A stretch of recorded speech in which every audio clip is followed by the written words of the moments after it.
Chilli bread பண்ணுறதுக்கு ஒரு கடாயில் 2 டீஸ்பூன் ஆயில் சேர்த்துக்கலாம். அதில் 4 ஸ்லைஸ் ப்ரெட்டை வந்து இந்த மாதிரி கட் பண்ணி சேர்த்து நல்லா ரோஸ்ட் பண்ணிக்கலாம். பாருங்கள், நமக்கு ரோஸ்ட் ஆகிடுச்சு. இப்போ இதை தனியாக எடுத்து வச்சிடலாங்க. அடுத்து இதே கடாயில் 2 டேபிள் ஸ்பூன் ஆயில் சேர்த்துக்கலாம். அதில் 2 பல் நறுக்கின பூண்டு, 2 பச்சை மிளகாவை சேர்த்துக்கலாங்க. பாருங்கள், இப்போ இது வதக்கியாச்சு.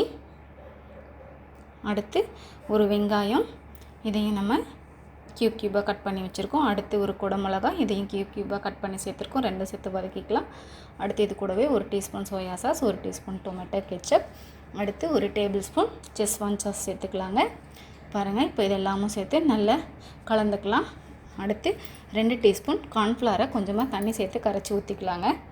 அப்படின்னா தான் நமக்கு கொஞ்சம் திக்னஸ் வரும். இப்போ நம்ம ரோஸ்ட் பண்ண ப்ரெட்டை இதில் சேர்த்து நல்லா கலக்கிக்கணும். பாருங்கள், அவ்வளோதான், சூப்பரான பிரெட் சில்லி ரெடி. மேலே கொஞ்சமாக கொத்தமல்லி தழை சேர்த்துக்கலாங்க.